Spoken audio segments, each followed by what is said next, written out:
Ser podcast. Tengo pesadillas en las que caigo al vacío. Me despierto asustado. A veces me lleva un buen rato recordar dónde estoy. Quizá debería conseguir una pistola y atracar el supermercado para que me envíen de vuelta a casa. Y ya puestos podría pegarle un tiro al encargado para asegurar mi ingreso. No me gusta estar aquí. Y he decidido marcharme. Dudo que nadie se moleste. ¿Quién va a echar de menos a un viejo salido de la cárcel? Hoy en El Rincón y la Esquina vamos a hablar de prisioneros, pero no piensen solo en cárceles. O sí, pero no solo de las que tienen muros y tienen rejas, porque podemos ser prisioneros de muchísimas cosas, del amor, del dinero, de la moral, del odio, de la tradición, de los deseos, del trabajo, de la familia, del miedo, del pasado. Comenzamos.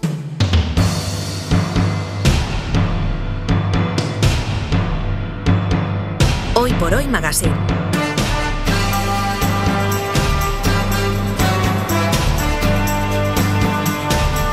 Ser podcast. I'm a ghost to you now. I'm someone you don't really wish to see. I'm a ghost to you now. A shadow since you turned your back on me. Maybe you'll learn why it was I should.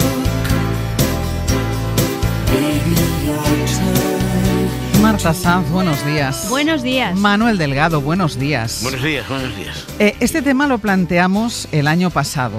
Fue hace un año, un ratito que planteamos y decidimos que hoy hablaríamos de todo aquello que nos aprisiona, ¿no? Que nos hace sentirnos prisioneros o que nos convierte en prisioneros sin que lo sepamos. Bueno, pues luego llegó Donald Trump y el espectáculo televisado de su prisionero Nicolás Maduro. Good night. Happy New Year. Ya tenemos otros territorios para estos asuntos, pero era para ponerles también en contexto. Así que, Marta, ¿cómo empezamos a desenredar esta madeja? Ahora desenredamos la madeja, pero yo quería decir que desde luego este año esta patada al derecho internacional con la que todos podemos ser prisioneros en cualquier momento es un ejemplo de cómo la realidad supera las ficciones y todo lo que podamos decir. Si el aquí. año empieza así, nos quedan 361 días por delante. Hay que pensar que todo va a mejorar. Vale, pero también se puede decir que todo es susceptible de empeorar. Sí, también, pero bueno, vale. Mira, crucemos los dedos porque vamos, pero el caso es que es una cosa impresionante. Desenredemos la madeja. Yo, en sentido recto, no como Manuel, yo nunca he sido prisionera en una cárcel. Mi única experiencia en una cárcel, que ya he comentado alguna vez aquí, fue en Teixeiro, donde fui a impartir un club de lectura sobre novela negra, cosa absurda donde las haya, impartir un club de novela negra en una prisión, participando en el club todo tipo de asesinos. Era yo la más bisoña, la más ingenua y la que menos cosas tenía que contar. Desde luego nunca me olvidaré del sonido de las rejas al cerrarse una detrás de otra. Sé que es una cosa como muy cinematográfica, pero es verdad. Y tampoco me olvidaré nunca de los fluorescentes metidos entre rejas para que no pudieran servir como arma, ¿no? Pero vamos, más allá de eso, yo todo lo que sé de las prisiones y los prisioneros, en este caso es peliculero, forma parte de un libro, de una canción, o sea que yo y mi participación en El Rincón y la Esquina le he planteado como un catálogo de peticiones. Vale. Y la primera petición va a ser muy sencilla porque es una de las cosas que a veces dice Juan José Millas en esta misma cadena. Hablaba de la calidad democrática de los países. Mira, ahora vamos a hablar un poco de calidad democrática de los países, que es procedente, ¿no? Y justamente creo que él señalaba que se miden cómo un país trata a sus personas vulnerables, y hablaba creo que de ancianos, de inmigrantes y también de de presos. En todo caso, como cualquier paráfrasis o interpretación es una tergiversación, que es algo que dijo Paul de Man, que fue un crítico literario muy listo. Por cierto, yo quiero recuperar una idea de Manuel antigua, que es la de que hagamos glosarios, bibliografías, Vale. Sí. que las colguemos, Vale. que seamos un servicio público, Vale, que las palabras no se las lleve el viento. Vamos a pedir un refuerzo para este equipo. Vamos que a pedir un refuerzo para este equipo. refuerzo, que trabajan poco. Jefe, si me están escuchando, Venga, más. necesitamos un refuerzo para este equipo Más. para hacer glosarios. Queremos más, Claro. todas Venga. estas cosas. Propósito de año nuevo. Bueno, yo creo que el glosario, y esto ya nos quedaría fenomenal porque nos tartamuda empiezo el año. Colocaríamos a Walter Benjamin al lado de Paquita, la del barrio, y nos quedaría fenomenal. Pero eso, que más allá de tergiversaciones, que hable Millas. La idea que tenemos de las cárceles es la del modelo de las cárceles americanas, que son tremendas, ¿no? Y por eso, cuando aquí se hace una película, por ejemplo, sobre cárceles, el modelo que se toma es ese, porque claro, estamos culturalmente invadidos por la cultura norteamericana. Y a mí esto me molesta muchísimo porque es como cuando vemos lo que pasa, lo que nos dicen que pasa en las cárceles, es como aceptar que es normal que eso pase. Y yo creo que una sociedad, en parte, se define por cómo trata a sus presos, porque son sus presos, son nuestros presos. Reflexión de Juan José Millás en A vivir que son 2 días. Manuel, a ver, te toca hablar a ti de prisioneros. Tú, además, que conoces las cárceles por dentro. Un experto. No, hombre, no, pero es que si tuviéramos que pensar en el tema de prisiones y de películas de prisiones o de campos de concentración o de ejemplos, no sé si literarios, pero el caso de películas es que yo ya empezaba a estallarme la cabeza. Entonces yo recordé que el tema, de alguna forma u otra, ya había salido en el episodio que dedicamos al... ¿Qué fue? El tema de que salió si podíamos ser libres, no si de las decisiones que tomábamos. Sí, exacto, decisiones. Sí. Y yo hablaré del Vizconde de Balmón en Las amistades peligrosas, que es, como todo el mundo sabe, que ha visto la película, e incluso que haya leído la novela de Chandero de Laclos, es un seductor, es un tío que vive de seducir, finales del 18, y la novela la escribe Chandero de Laclos, que es un militar, y que en el fondo plantea que la seducción, nuestros oyentes y oyentas seductoras y seductores lo saben, es básicamente una táctica de guerra. Ataques, contraataques, emboscadas. Entonces, claro, lo que dije es que lo peor que le puede pasar a un seductor, empleando el símil de la guerra, es enamorarse. Porque en efecto es caer prisionero. Y poco lo que sostenía, que nuestra ilusión de que somos libres se difumina en cuando de pronto nos precipitamos en el amor, que es cualquier cosa menos la libertad. Es imposible amar y ser libre. El amor te esclaviza. Ya no puedes elegir. ¿Y hay una escena en particular de esta película? Hombre, yo he pensado en cuando de pronto la Glenn Close, que es la super mala, le dice al Malkovich que bien tal, que hayas dejado a esta mujer, pero que no te das cuenta de que en el fondo, digamos, tu crueldad con ella es la consecuencia de que en el fondo estás enamorado como un gilipollas.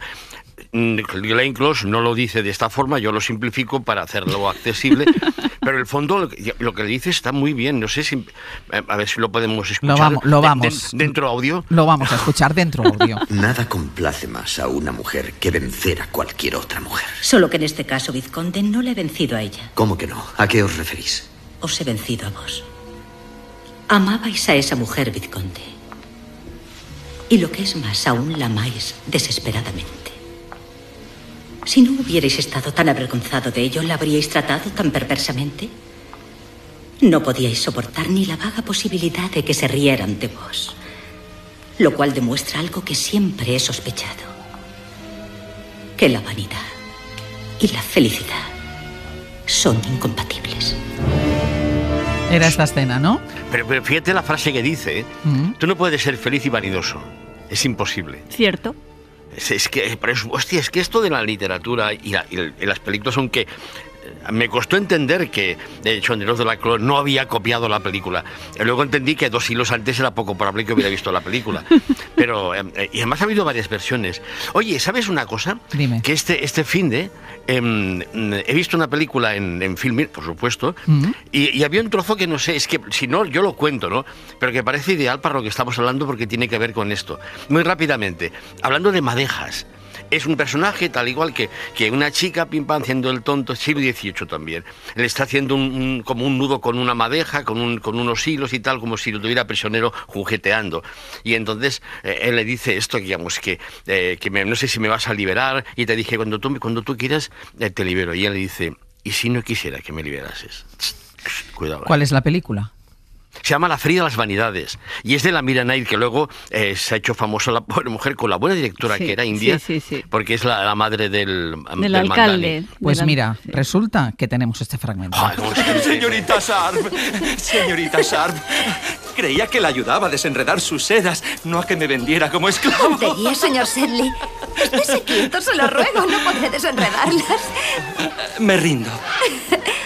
Soy su prisionero. En cuanto usted me lo pida, le liberaré.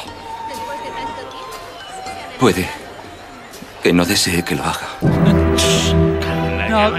900, 100, 800. ¿De qué se sienten ustedes prisioneros? ¿Qué les aprisiona? A lo mejor no quieren salir de esa prisión, ¿eh? ¿Qué o quién les tiene atrapados? 900, 100, 800. Escúchame, Truman. Ahí fuera no hay más verdad que la que hay en el mundo que he creado para ti. Las mismas mentiras, los mismos engaños. Pero en mi mundo, tú no tienes nada que temer. Te conozco mejor que tú mismo. Nunca has tenido una cámara en mi cerebro. Tienes miedo. Por eso no puedes marcharte. Hoy por Hoy Magazine. Ser podcast.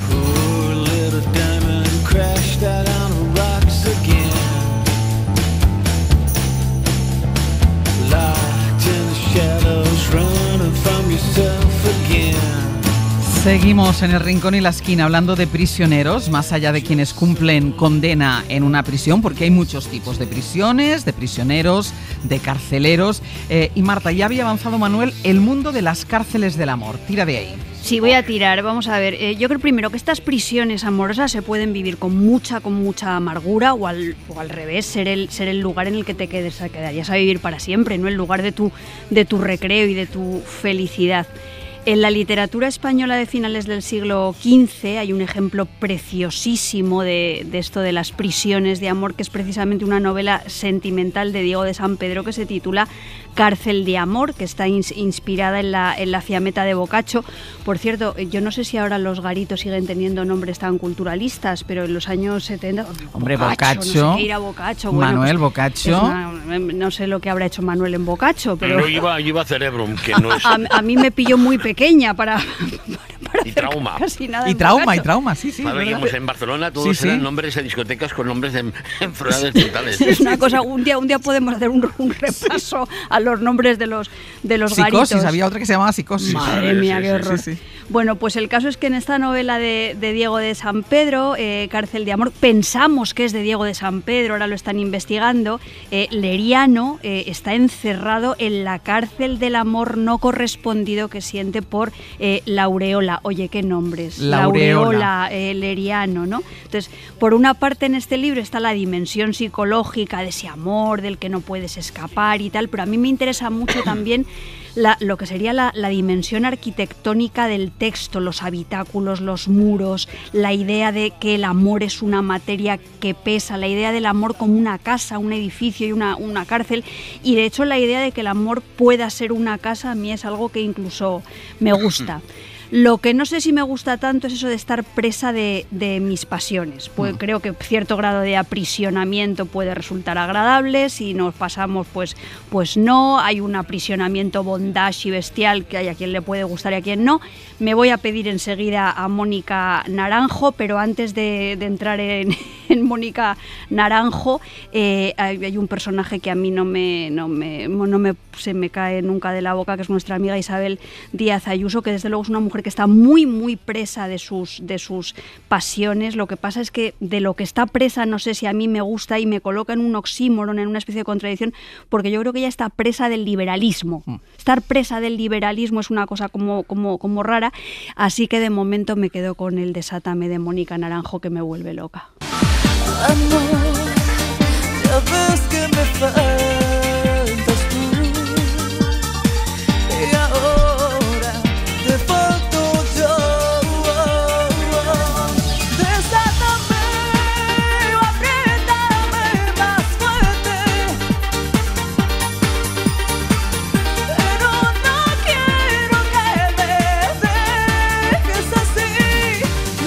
De los prisioneros de las pasiones, ¿a dónde pasamos, Manuel? Venga, otro ejemplo.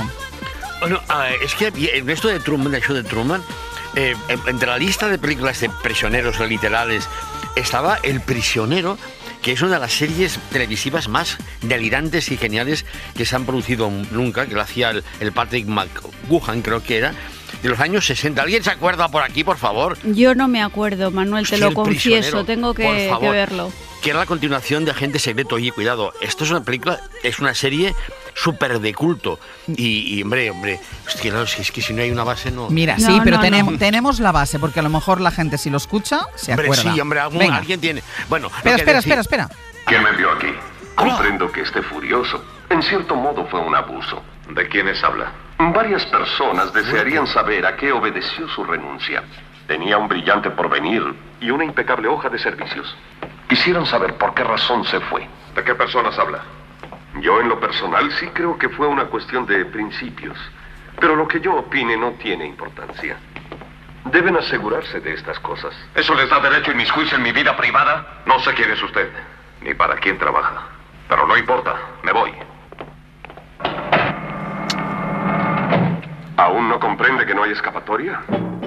¿Y tú crees que esta serie inspiró el show de Truman?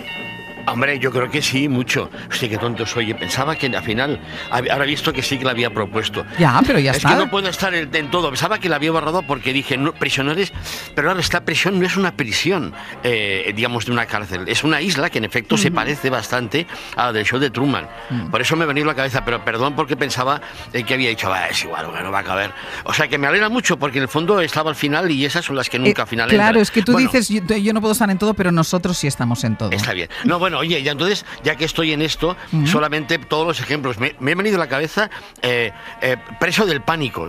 Imagínate, esto sí que es un mal rollo, este prisionero del pánico. Y luego el tema de ser prisionero de tus ideas. Yo os lo dije, no podemos elegir lo que sentimos. Tampoco podemos elegir lo que pensamos. Yo, por ejemplo, pienso que todo esto de Venezuela, en el fondo, ¿dónde está la historia? Y Estados Unidos lleva un siglo entero más haciendo exactamente lo mismo aquí y allá cuando le ha dado la gana. No sé dónde está la sorpresa. Pero eso es lo que pienso y te lo prometo que por mucho que lo intento no puedo dejar de pensarlo. Yo he estado a punto de buscar granjas, ¿sabes? De estas que desintoxican de las ideas que no convienen y no hay manera. Bueno, oye, como ejemplo había pensado en un poema de José Martí. Y este lo estoy diciendo de memoria, pasa que no me estáis viendo y no lo estáis comprobando, pero te lo digo yo. Madre, por tu amor, sí te están viendo, sí te están viendo. ¿Lo está leyendo? No lo está leyendo. No lo está leyendo, bueno. Madre, por tu amor no llores y esclavo de mi edad, de mis doctrinas, tu mártir corazón llené de espinas. Piensa que nacen entre espinas flores, y América y el hombre digno sean. Y hay una versión preciosa que hace Pablo Milanés, que no es venezolano, pero podría haberlo sido, y que me parece que es adecuada para pensar compartidamente que en efecto pues no somos libres, menos de lo que pensamos. Lo que piensa uno es lo que piensa. Pablo Milanés pone voz a los versos de José Martí. Mírame, madre, y por tu amor no llores, si esclavo de mi edad y mis doctrinas, tu mártir corazón llene de espinas, piensa que nacen entre espinas flores. Sí, esclavo de mi edad y mis doctrinas, dice el verso de José Martí. Nuestras ideas, qué bonito es. Nuestras ideas, nuestras doctrinas, lo que los demás esperan de nosotros, todo esto, Marta, nos va encerrando. Bueno, hay ahora una reflexión de esas que pasan a formar parte del acervo cultural, de ese que conservamos en las agendas de mesa que se atribuye a Aristóteles, que es eso que dice: soy esclavo de mis palabras y dueño de mis silencios, ¿no? Lo primero es sin duda cierto, y más que nunca, y sino que se lo digan a las personas que un día soltaron una parida en las redes y se quedaron ya para siempre prisioneras de esa parida y de esas redes. Pienso en el caso de Carla Sofía Gascón, pero puede haber 50.000 más, y más allá de estos excesos espectaculares, me parece que ser esclavo de las propias palabras alude a esa idea, y ahí estoy bastante de acuerdo con Manuel, que es una idea necrosada y para mí malsana, de la coherencia. Entonces no se trata de estar cambiando según nos viene el aire de una manera oportunista, cambiar de chaqueta y tal, pero a veces tampoco conviene encastillarse en una posición, no aprender, quedarte para siempre paralizado en el mismo lugar, ser siempre la misma persona, ¿no? Entonces, en los tiempos de estos de las redes, este pensamiento aristotélico yo creo que está de máxima actualidad, porque lo que ya casi resulta imposible es ser dueña de tus silencios. Hay que hablar de todo el rato, a todas horas, manifestarse, reaccionar. Fíjate, lo digo yo que no paro, por cierto, pero el caso es que estás hablando todo el rato incluso cuando no tienes nada que decir. Hay gente que habla porque no le preguntan, y entonces esa falta de protagonismo te cabrea, y entonces hablas y hablas y hablas. Y luego los que se supone que son protagonistas, gente que tenemos el privilegio de tener voz, se supone que sabemos de todo hablamos, y a veces pues la verdad es que no sabemos ni una mierda. Hay que opinar de todo, incluso de lo que no se tiene opinión. No sabes ni una mierda, y también yo de lo que estoy cada vez más segura es que algunas veces saber es fingir que se sabe. Y esto me preocupa bastante. Porque hay una diferencia importante entre una cosa y otra. Sí. Bueno, yo me dedico a eso, básicamente. Sí, claro, tú eres un fingidor y un poeta. Yo soy un profesional. Claro. ¿Qué otras cosas nos hacen prisioneros, Manuel? Oye, esto de hablar y tal, está muy bien lo que dice Marta. En el fondo, hablamos para no tener que comunicarnos, que es lo que justamente ocurre cuando dejamos de hablar. Y cuando nos miramos a los ojos, o nos besamos, o nos damos de hostias. Pero las palabras sirven justamente para mantener a raya el peligro de la comunicación. No sea que se te escapen las cosas. Bueno, esto del tema de, el odio. Yo no puedo elegir a quién le tengo manía. A quien la que tengo manía es que no lo soporto, como se dice habitualmente. Y el odio es un ejemplo de ello. Entonces, bueno, claro, también en este caso tenemos un repertorio enorme, infinito de películas que hablan de que el odio es invencible.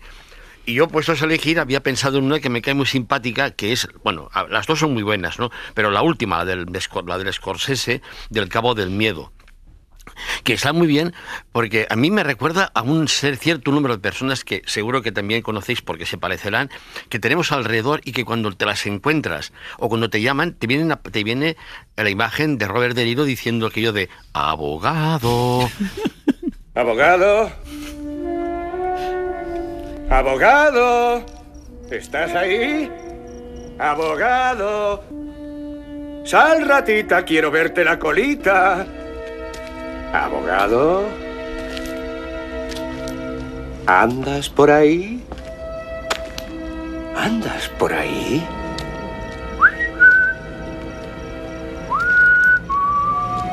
Abogado. El odio que da para mucho, pero dime, ¿qué ibas a decir, Manuel? He dicho Robert Mitchum o Robert De Niro. Has dicho Robert De Niro. Vale, menos mal, porque es que me lío yo con las versiones. De pronto es que mi ¿ves vida tanta película? Mi vida es como una piscina llena de imágenes de películas que ya no sé a qué película pertenecen. Son secuencias que de pronto aparecen, desaparecen, que se mezclan y que forman una película infinita que ya no tiene título. De todas maneras, es significativo que te hayas acordado de los dos malos, de Robert Mitchum y de Robert De Niro, y que no te hayas acordado de los dos buenos, que eran Gregory Peck y Nick Nolte. Sí. Venga, que hablábamos del odio, que da para mucho, pero Marta quiere volver a las prisiones del amor, que también tienen sus brotes de odio, esas prisiones. Bueno, totalmente. Yo ahora creo que tengo todavía las meninges inflamadas por los programas de musicales de Nochevieja, y no puedo escuchar así, evitar escuchar al fondo, en mi occipucio oscuro, en el zoológico de mi hipocampo, la voz de Bisbal, que siguiendo la tradición amorosa occidental más hiperbólica, no solo es prisionero de los besos de la amada, sino que además es esclavo. Dice Bisbal: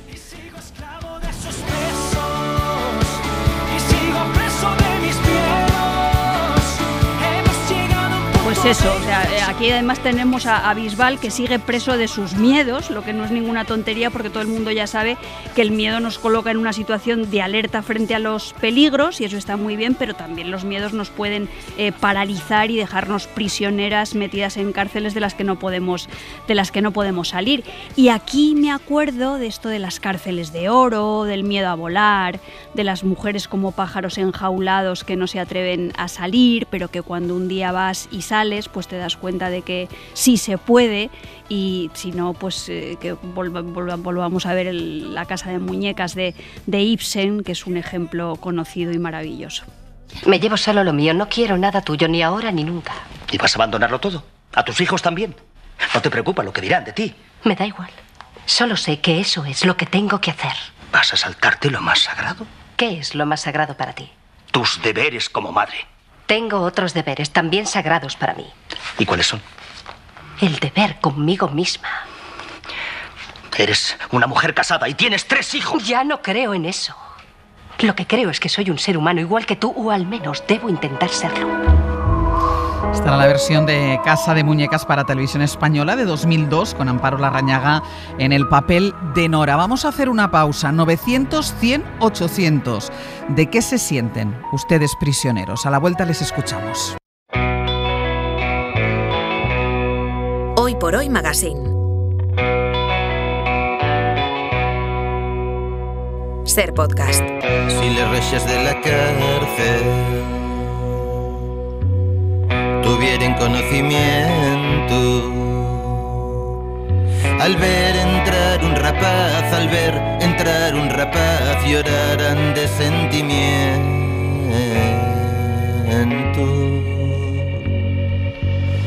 A les reixes de la cárcel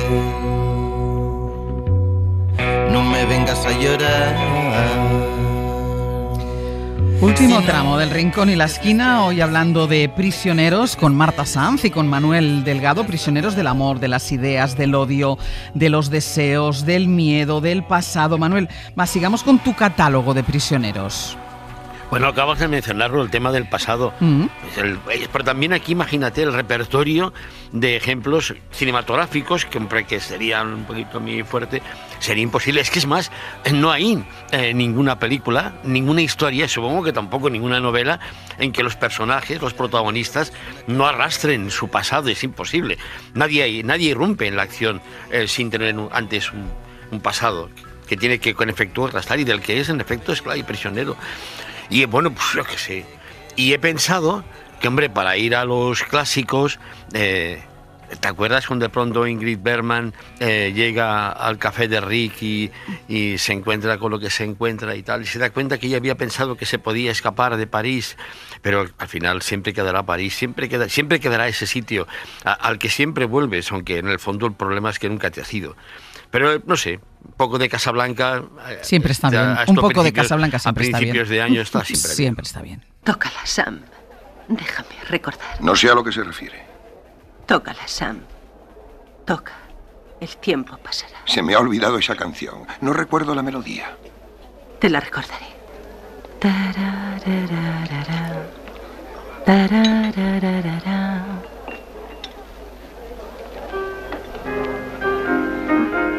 Cántala, Sam. You must remember this. A kiss is just a kiss. A sigh is just a sigh. The fundamental things apply.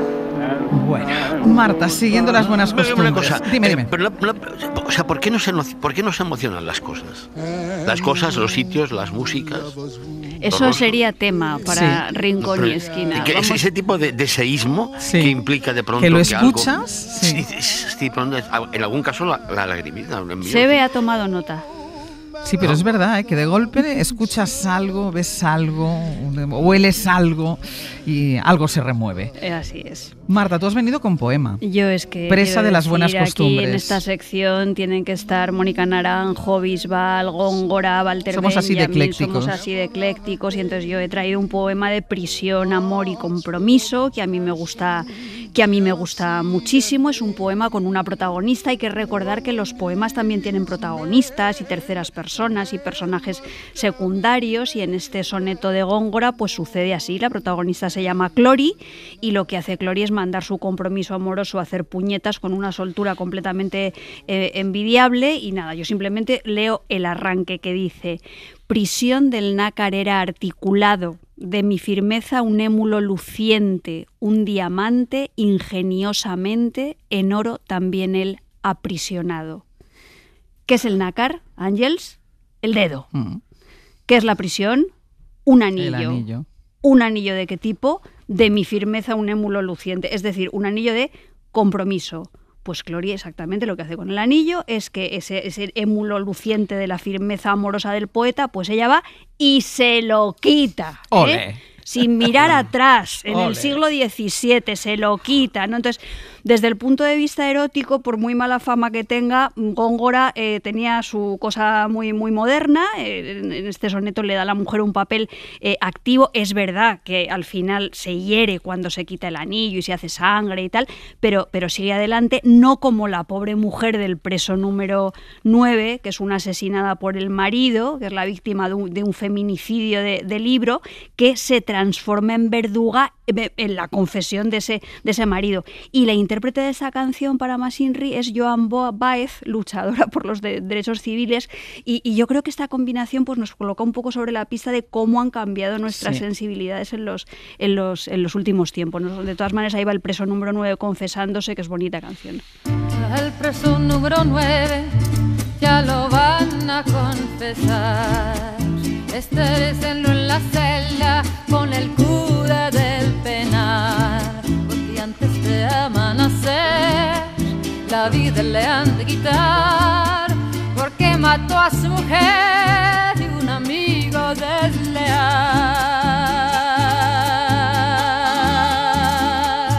Dice así: al confesar los maté, sí señor, y si vuelvo a nacer, yo los vuelvo a matar. Efectivamente, cómo han cambiado las sensibilidades. Y cantado por Joan Baez. Sí, sí, sí, en los años 60, la izquierda, al menos la izquierda catalana, era sionista. Sí. Sí. Pero el mundo da muchas vueltas. Sí, por eso, cómo cambian las cosas. Mira, antes de continuar con el catálogo de prisiones y de prisioneros de Marta y de Manuel, una llamada. Marisol, desde Bilbao. Buenos días. Buenos días. A ver, Bueno, ¿de qué eres prisionera, sí. Marisol? Bueno, soy prisionera de dos cosas. A ver. Una del Athletic Club, que va a jugar esta tarde a las 8, y no me pierdo ningún partido nunca. Y a ver si tiene suerte, esperemos que sí, con una ilusión terrible. Vale. Además, saque lo que saque, la ilusión sigue lo mismo. Y también soy prisionera de la lectura, que estoy leyendo ahora un libro de María del Carmen del Molino, la escritora bilbaína, que se titula El día a día, y que lo pienso seguir leyendo en el intermedio del partido y luego coger el segundo tiempo. Así que vamos a ver lo que pasa. La vida te da Que para las también dos. he leído- La vida te da para las Sí. dos cárceles. Eso es, que he leído también algunos otros libros de ella, por ejemplo, Paulita, Situaciones pintorescas, En un instante, y bueno, muy bien. Pero aquí lo fundamental es que el Atleti esté fenómeno. Luego después, pues lo que Dios quiera. Pues Y venga, así pasa. pues venga, Así a que ver qué aupa al pasa. Atleti Aupa y Atleti. a seguir leyendo. Un Y beso. enhorabuena por el programa. Un beso, y Marisol. feliz año. Igualmente, Feliz año. adiós. Mira, prisionera de dos cosas que además no son incompatibles. No, Ves el partido no. de fútbol y en el intermedio te pones a leer y ya está. Sí. Más prisiones y más prisioneros, Marta. Bueno, por una parte tenemos los presos de un hechizo o de una maldición. Las princesas dormidas, Rapunzel, la reina de las nieves sobre el corazón de Kai, el hechizo animalizador de la bestia y de todos los príncipes sapos. En todos los hechizos podríamos decir que son prisiones en las que se deforma el sentido de la realidad y el modo en que los demás nos perciben. Yo no tenía aquí anotado, pero me ha venido ahora a la cabeza Marcos Ana en su prisión. Decidme cómo es un árbol. Ha cambiado completamente su sentido de la realidad. Entonces, cuando estamos prisioneros de esos hechizos, también podemos pensar en las alienaciones, en las adicciones en las que cae muchísima gente, hay mucha gente presa de sus adicciones, ¿no? Y bueno, a mí en general, a mí me encantan los cuentos de hadas, la crueldad, la verdad de los cuentos de hadas, y creo que privar a la infancia de los cuentos de hadas, deformándolos, es un gesto, eso sí que es un gesto de extrema crueldad y un robo. Antes de que se ponga el sol en su 16º cumpleaños, se pinchará el dedo con la punta de la aguja de una rueca y caerá en un sueño tan profundo como la muerte. Maléfica, no lo hagas, te lo suplico. Está bien. A la princesa le concedo poder despertar de su sueño mortal, pero solo con un beso de amor verdadero. Conjuros de las brujas. Ahora voy a entrar en el capítulo de peticiones musicales de Manuel, pero antes, Concha desde Madrid, muy buenos días. Hola, buenos días, ¿qué tal? Muy bien, Concha, ¿de qué eres prisionera tú? ¿De qué te sientes prisionera? Pues mira, me siento prisionera de la vejez. Oh, ¿por qué? Cuéntanos. Pues mira, por ejemplo, estoy bien, o sea, para lo vieja que soy, estoy bien. Pero, por ejemplo, pues ahora, en las Navidades, en las fiestas, pues vienen a casa todos mis hijos, mis nietos de toda la vida, pues 18 personas en Nochebuena, 16 en Reyes. Entonces yo antes hacía todo, ¿sabes? Todo. Y entonces pues ahora pues no haces nada, no puedes hacer nada, mis hijas me ayudan, pero te entra como agobio de no poder hacer nada. Antes, por ejemplo, leía muchísimo, ahora no puedo casi leer porque me cuesta muchísimo leer. Por ejemplo, tenía una memoria bárbara, ahora no tengo nada de memoria. Por ejemplo, todos los días oigo cuando dais las recomendaciones de los libros, y digo, ay, este libro me va a interesar mucho, lo voy a apuntar. Me voy a recordar, ni recordar ni nada. Luego digo, ay, ¿qué libro habían dicho? ¿Qué? Bueno, pues hija, eso es estar prisionera, no, encerrada en la inutilidad total, porque claro, pues eso es así. Claro, tú quieres, bueno, todos queremos funcionar con un cuerpo, con una cabeza de hace 10 o 20 años y estamos en un cuerpo que no responde. Que no responde. Entonces te sientes pues como si estuvieras encerrada en la tonteza. Pero bueno. De todas formas, Concha, tú el día que no te acuerdes de un libro nos llamas. Sí, pero ¿sabes lo que pasa? Que luego ya no tengo tiempo, ya no me acuerdo. Bueno, y ¿sabes lo que me pasa? Luego, por ejemplo, voy al Corte Inglés o algo así. Ay, este me parece que es el libro que dijeron. Ayer, por ejemplo, a los Reyes les han traído a mis hijas un libro que fíjate que no me acuerdo, pero algo de la araña, no sé qué de la araña. Y yo creo que ese libro le habíais recomendado vosotros. Y he dicho, ay, ese libro yo creo que lo han dicho en la radio. Concha, o sea que, bueno, muchísimas pues gracias.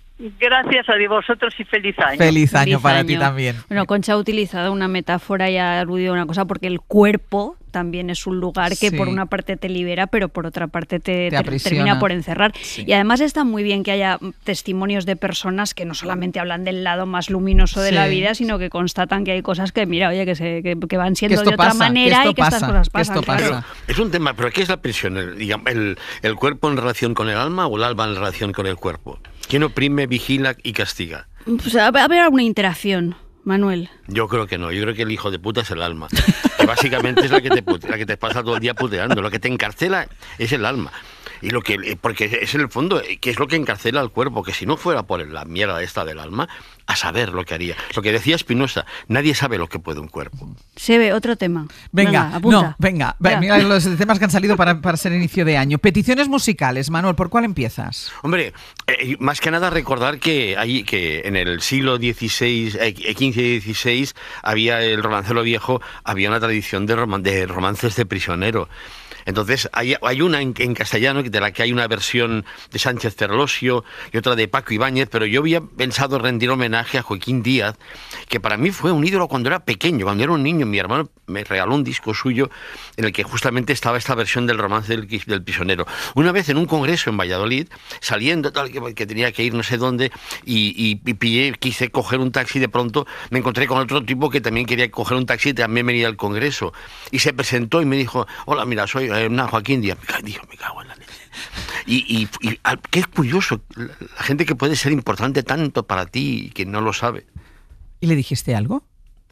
le dije que era un admirador suyo, lo cual para alguien con quien me acaba de tomar una cerveza en la barra de un bar sin saber que era más que un congresista, le pareció sorprendente. Pero el mundo es un pañuelo, pero fue bello, sí. El romance del prisionero con Joaquín Díaz. Sí, por mayo era por mayo, cuando hace más calor, la la la la la la la. La, la, la, la, la. ¿El otro clásico, Manuel? ¿Cuál es? Pues también es de esa época, pero en catalán, aunque el sentido es diferente, que es La presó de Nàpols, que también es, bueno, aparte de lo mismo, ¿no? El tema del prisionero, que sabe cuál va a ser su destino y que para mí, si me permitís compartirlo, tiene, igual que la de Joaquín Díaz, tiene resonancias personales especialmente intensas. Uno también es prisionero de esas cosas, ¿no? De esas músicas que, repito, no se van porque nunca se han ido.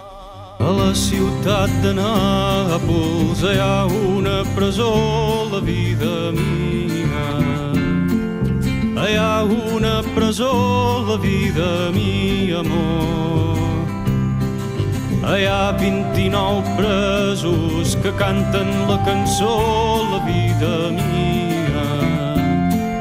Que canten la cançó, la vida mia, amor. La dama està en finestra escoltant la cançó, la vida mia. Escoltant la cançó, la vida mia, amor. A ver, Marta, ¿y tú? Bueno, una cosa... Dime. No, que el grupo se llama UC y era muy bueno. Lo que digo únicamente es que, hostia, está saliendo un texto un poco sentimental, ¿eh? Estas músicas y estas películas te hacen soltar la lagrimita. Me afectan. Te hacen soltar la lagrimita. A ver, emociona. Por eso te preguntaba por qué no se emocionan las cosas. Este va a ser el próximo tema, ya está anotado. Marta. Bueno, yo ahora ya que coja todo el mundo papel y lápiz a toda velocidad, porque van todas las recomendaciones que van desde Brubaker hasta Un Profeta, pasando por Cárcel de Mujeres de Sinclair Ruiz, Entre Rojas de Almudena Hernández, Los vis a vis carcelarios de las bodas de Manolita de Almudena Grandes, El romance del prisionero que un día recitó en este espacio Sara Vítores, El prisionero de Zenda, El conde de Montecristo y una serie danesa muy reciente que se llama Condenados, donde también se vinculan las prisiones con las venganzas, aquella otra serie que se llamaba Vis a Vis, que nos colocaba también sobre la pista de la importancia de que las prisiones sean públicas y no privadas, y luego ya pues en la cruzada esta personal que llevamos Manuel y yo desde hace años en defensa, en favor de los musicales. Por favor, rindamos homenaje a Chicago de Bob Fosse y Fred Ebb. La película es estupenda, de Rob Marshall, con Catherine Zeta-Jones, René Zellweger y Richard Gere, pero yo tuve la suerte de ver el montaje que hizo Rigola con Àngels Goñalons, Lia Ullà y Joan Crosas y Mar Regueras, y todavía estoy prisionera de mi emoción y mi síndrome de Stendhal. Pues vas a tener que conformarte con la versión cinematográfica de 2002. Tampoco me parece mal. Eres muy guapa. Gracias, señora. Llámame mamá. Yo voy a cuidar de ti. Te vas a alojar en el bloque este, el pabellón de las asesinas. ¿Es mejor que esto? Mamá, hace un poco de frío aquí. No sé, a lo mejor se ha estropeado la calefacción. Bueno, no es que me queje, pero, en fin, ya sabes. Si tienes un par de mantas de sobra, yo... Se apagan las luces, señoras. ¿Y alguna recomendación antes de acabar, Marta? Bueno, pues el otro día en Filmin descubrí una cosa preciosísima, que es una peli que se llama Amor en Ruinas, que es la primera peli que dirigió Cukor para la televisión, con un Laurence Olivier y una Catherine Hepburn ya mayorcitos, y Laurence Olivier tiene una frase fenomenal que dice: querido amigo, yo soy prisionero de mi libertad. Es decir, lo que a él le ata y le pesa en la vida es la falta de vínculos, de amores, de cárceles de amor. ¿Sabes una cosa? Nunca lo hubiera dicho, ni yo ni nadie. En el fondo eres un romántico tremendo. Un romántico desilusionado. ¿Y qué es eso?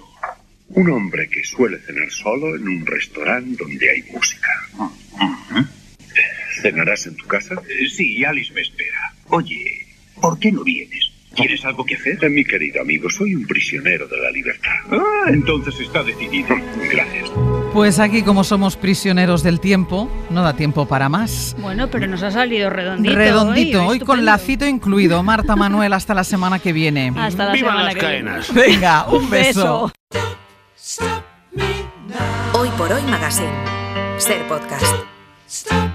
Cause I'm having a good time, having a good time. I'm a shooting star leaping through the sky like a tiger, defying the laws of gravity. I'm a racing car passing by like Lady Godiva. I'm Adrián Pérez, buenos días. ¿Qué tal, Ángels? Buenos días. Nuestro reencuentro en antena. Bienvenida, feliz año. Igualmente, felices Reyes, todo, feliz todas todo, estas feliz cosas. todo.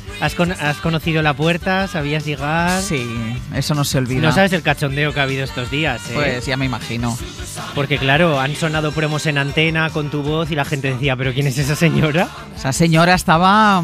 Estaba descansando. Estaba descansando y escuchándos. Bueno, esa señora ya está aquí y el programa, pues hoy, como no podía ser de otra manera, ha empezado con las bienvenidas. Éramos muchos los que volvíamos hoy. Las bromitas, no sé qué, porque ya se sabe que cuando la gata no está, en este caso, los ratones bailan, ¿no? Bienvenidos todos, que aquí hemos estado separados durante mucho tiempo, ¿no? Os hemos echado mucho de menos, la verdad. Ya. ¿A que sí, Nacho? Sí. Había cierta soledad en el estudio en Madrid. Algunos miembros esas del Hoy por risitas, Hoy esa estamos soledad muy en el estudio, porque claro, pues la gente ha trabajado desde desde es lo bueno que sus tiene la radio y territorios. la red de emisoras de esta casa, que nos permite trabajar desde prácticamente cualquier sitio que le hemos de dado España. trabajo a la red de emisoras. Le hemos dado trabajo a la red de esta emisoras. Navidad. Sí. Que por cierto, ¿hasta cuándo hay que decir feliz año? Esto es un tema también, ¿eh? Bueno. Yo creo que esta semana, ¿no? Venga, va, esta semana ya lo Eso es como lo de escribir 2025, que tardas un poco en escribir pues 2026. ya, hasta el viernes podemos decir feliz año. Bueno, otra noticia del día es que evidentemente con solo abrir la ventana la gente en muchos sitios de España se está dando cuenta de que hace mucho frío. Mucho. Entonces, además de contárselo a la gente que hace mucho frío, que lo están viviendo en sus propias carnes, en muchos municipios especialmente, hemos recomendado a mucha gente que igual con este frío es que casi es mejor incluso no salir de casa.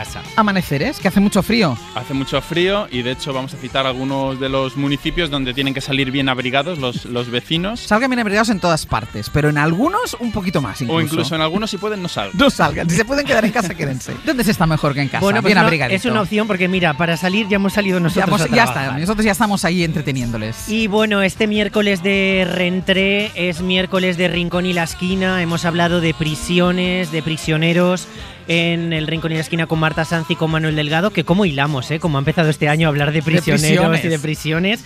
Bueno, hablando de distintos tipos de prisiones, prisiones de prisión, prisiones de amor. Cómo no, Manuel Delgado tenía que hablar de ser prisionero de las ideas.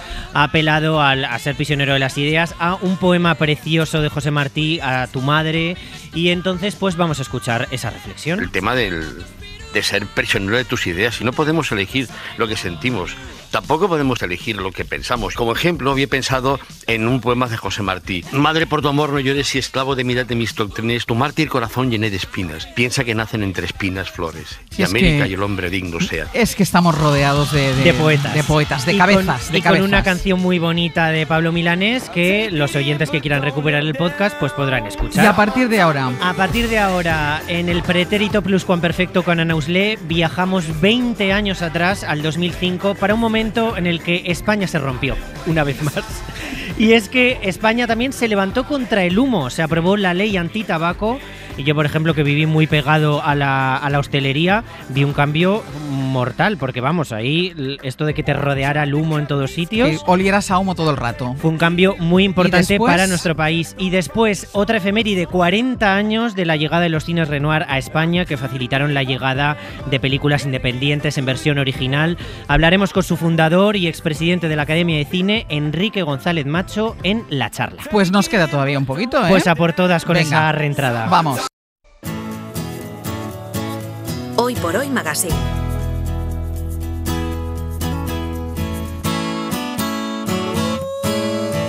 Ser Podcast. ¿Cuántas son las cosas que yo aprendí? Muchas las que hicimos, muchas más que hacer, pero lo más importante y serio fue pasarlo bien. Del primer miércoles de 2026, pero En unos segundos vamos a cambiar el reloj y el calendario para conjugar un nuevo pretérito pluscuamperfecto. Viajaremos en el tiempo para recordar cómo tuvo lugar, por qué y quién consiguió provocar algo que nos cambió como sociedad. Nausle, hola. Hola, Ángels, ¿qué tal? Hoy sí que sí, la protagonista de nuestra sección nos cambió a todos sin excepción. Sí, hoy conjugamos una ley que entró en vigor en estos primeros días de enero hace justo 20 años y consiguió cambiar nuestros gestos de la noche a la mañana de manera radical. O sea que a partir del 1 de enero ya no vamos a poder fumar en el trabajo. No me hace ninguna gracia. Yo llevo años fumando y no me parece que sea para tanto. ¿Y el cigarrito en el bar? Porque muchos bares y restaurantes van a ser también espacios sin humo, como las oficinas. En España mueren al año más de 50.000 fumadores a causa del tabaco. No te engañes, en tu interior sabes que también será bueno para ti. A partir del 1 de enero respetar los espacios sin humo será de ley.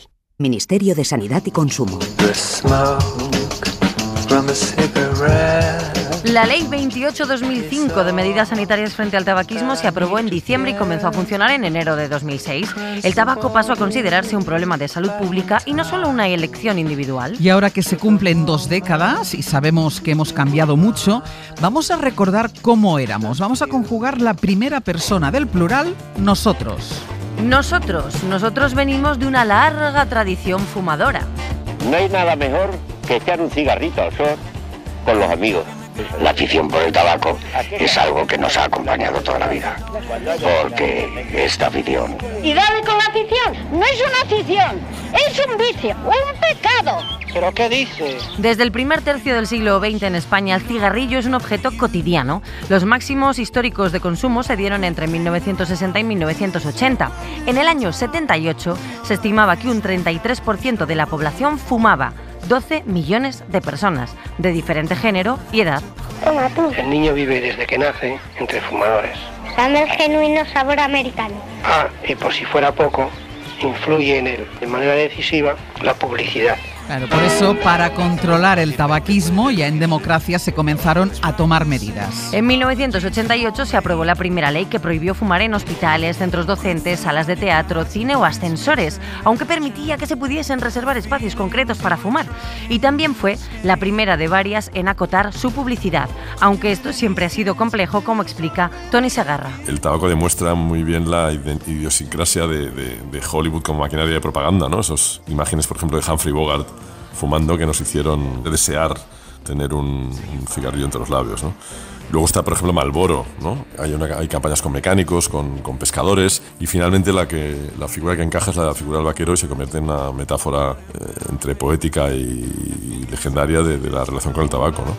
Y luego llega la prohibición, efectivamente, y lo que hace eso también es estimular el ingenio de las agencias y de los creativos, ¿no? Y, por ejemplo, yo creo que lo hemos olvidado, pero La Flaca y Pau Donés se hacen famosos por un anuncio de Ducados Music que crea José María Piera, creo que con la agencia Slogan, y que es un intento, digamos, de utilizar la marca Ducados para algo que no es tabaco, en aquel caso creo que eran recopilatorios de música, y era una manera, digamos, de despistar de alguna manera. Creo que se hicieron también con Viajes, con Fortuna, con la marca Fortuna de tabaco, y con Winston también. Y luego con los años, pues la prohibición se fue haciendo cada vez más restrictiva, y al final pues se ha convertido en algo relativamente casi imposible de anunciar. En la vida conocí mujer igual a la flaca, coral negro. En enero de 2006 fue cuando todo cambió. ¡Un burrito! Burrito Rey, hombre, además los últimos del año y los últimos de la historia. Carrusel.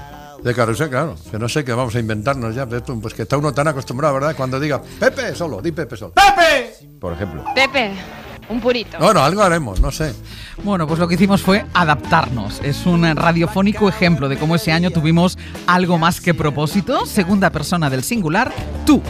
Tú, recuerda. El humo del tabaco formaba parte del paisaje en el trabajo, el ocio y los espacios públicos cerrados. ¿Puede alguien concebir que en un negocio o en esas horas de arduo trabajo no esté presente el tabaco, creando un ambiente de mesura y reflexión? Esta cuenta que no cuadra.